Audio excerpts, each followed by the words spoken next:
came in, and we started to see things like straws and cotton buds and stirrers disappear.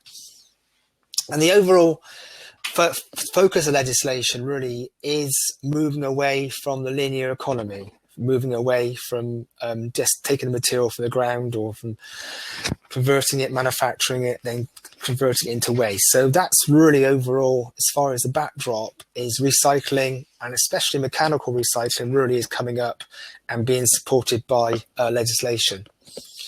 Next slide, please. Now, we've got a few challenges to deal with that.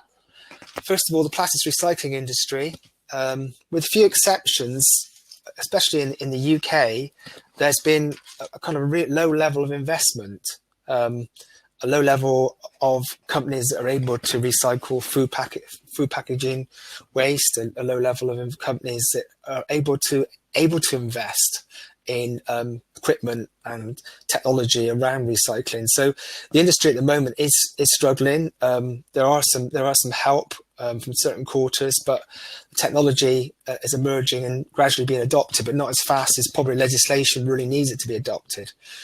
The cost of raw materials, virgin raw materials, has kept pretty flat. We know we've got some stockpiling at the moment, which has pushed prices up.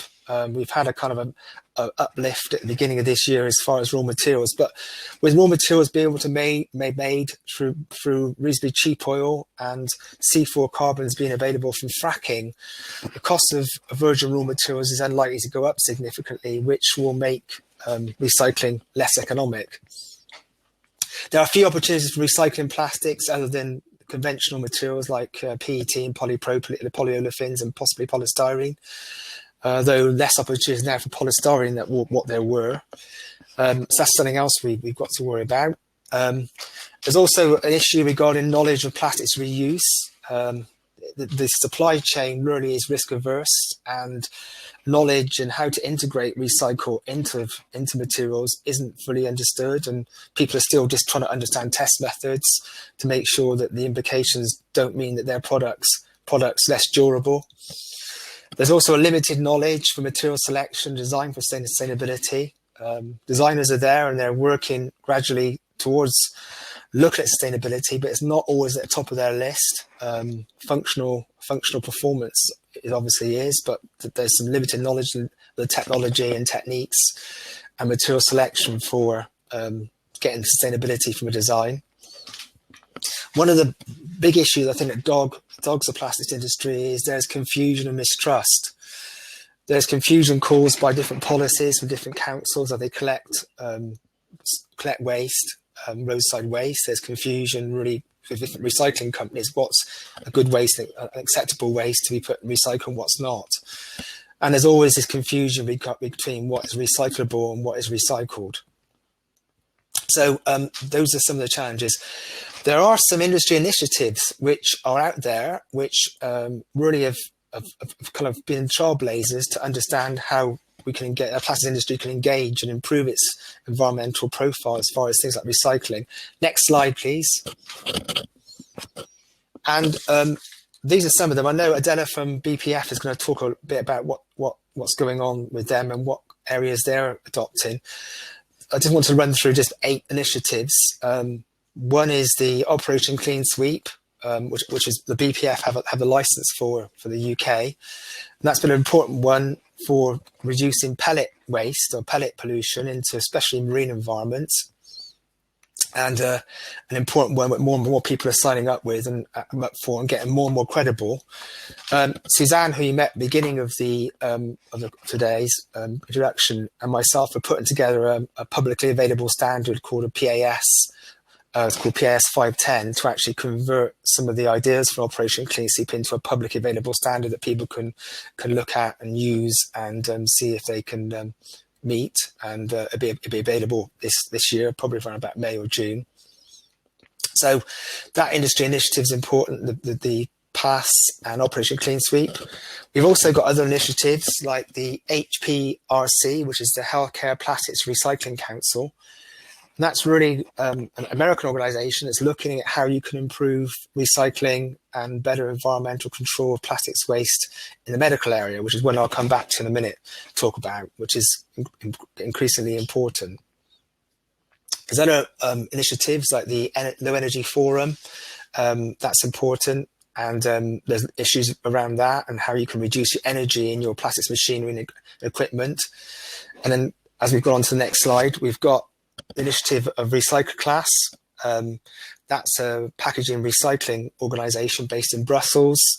They produce some good information, and they can actually certificate for recycling content. So they're a very useful organization to do. A lot of these organizations really are, they're free to access, and you can get a lot of good information as far as design and how about using best practice in your product. The EU Certplast, it's an organisation again based in Brussels, and that's really trying to standardise traceability and assessment for recycling. Another useful organisation to get to know, and they've been pretty active in trying to standardise things and make things more professional in that regard. The New Plastics Economy there, down on the bottom left-hand side, that's Elaine McCarthy Foundation organisation, and it's a pretty high-level organisation that gets some of the big blue-chip companies together, and they work together strategizing around how best to get plastics, way in which we handle plastics and recycle plastics, and work together as a team, a bit like us as a network. It's kind of a very big network for that, the New Plastics Economy. And lastly, we've got on the bottom right hand side there, we've got the Plastics Pact, which is part of RAP.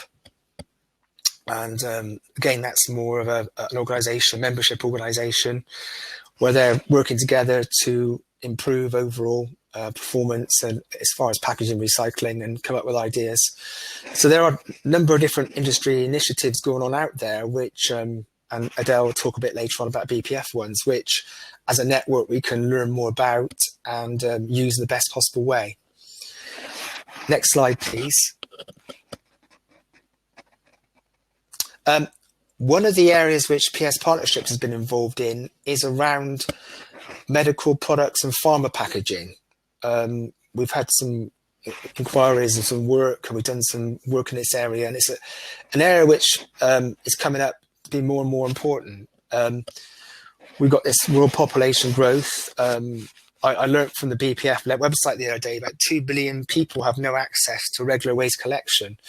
And one of the issues is that people very often are taking responsibility for getting rid of their own medical or pharma packaging waste. You see a lot of information in when you buy or you get a device, or it's prescribed a device to take it back to the pharmacist, but that very rarely happens, especially in this country. So there's a lot of interest now in how we go about managing medical products at the end of their lifetime, and how we get rid of pharma packaging, because obviously there could be potential have drugs on it. So with patient taking drugs and devices and using them at home, that's becoming very important with the aging population, how to dispose of them. And we've always got that issue of the transmission of contagious diseases and packaging from that, or PPE from that. But on top of all that, we've got the concerns regarding the medical and pharma industry controls. The new medical device regulations has come out for the EU. That starts to talk now about what happens to a product or device at the end of its lifetime. So even regulations now are starting to catch up with this, the importance of sustainability when disposing of medical and pharmaceutical devices. Next slide, please.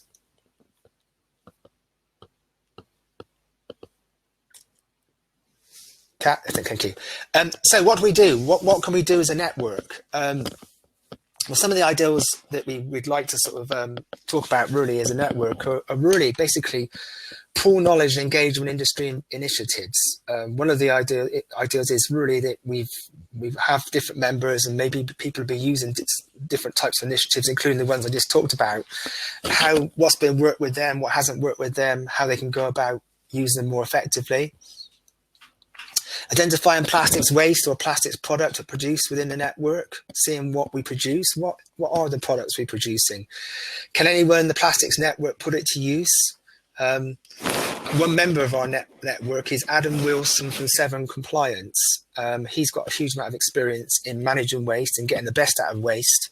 And, you know, one of the ideals is really possibly he may have an insight to help us. How can we identify economy of scale opportunities for plastics or sustainable disposal? Those are things, so how we can sort of feed each other. And maybe one person's waste and another person's raw material. If you've got sprues and runners from one injection molding process, maybe they can use somewhere else in the network, and therefore we haven't got to worry about putting them up for recycling or put them into waste anyway. So that'd be a real nice example of how a network can work.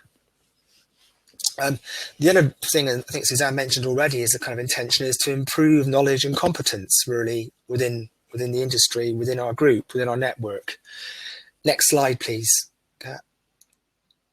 And one of the things that Suzanne, myself, and you'll be hearing later on from Steve from Polymer Training Innovation Centre is training and helping and mentoring to help people do the best thing they can for plastic sustainability.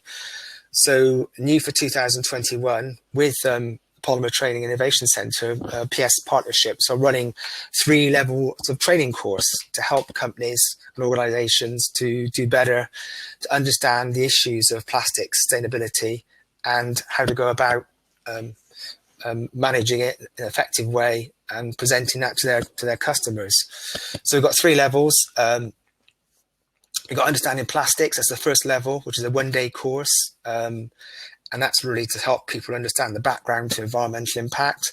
Second level 1 really is regarding strategizing and companies coming along to strategize how they can put together sustainability ideas and how they can make that work in practice in their organization. And the third level really is addressing sustainability across the supply chain. That's really geared towards buyers and people in the supply chain, how to get the best out of them, how to understand how the supply chain works as far as environmental impact for plastic sustainability. And that's the third level course. Each course is a day's course, and all being well, providing restrictions are lifted, we plan to get that started with that in March. And there's a prospectus out, which Steve will probably talk about a bit later on. Next slide then, please, Kat. So that's all really kind of I wanted to say from me. So thanks for listening. So Suzanne and myself from this PS Partnerships Consultancy, we do a number of different things. Plastic sustainability is part of it, but we also do practical plastics technology. We help companies with management systems, and we help people negotiate regulations and get the best out of their business and making sure they're regulatory compliant in sustainability and medical devices and all different other areas, homologation, those areas. Last slide, Kat. And if we can help at all, obviously get in touch. And I think these slides will be available to be downloaded but later on after the event. So thanks very much.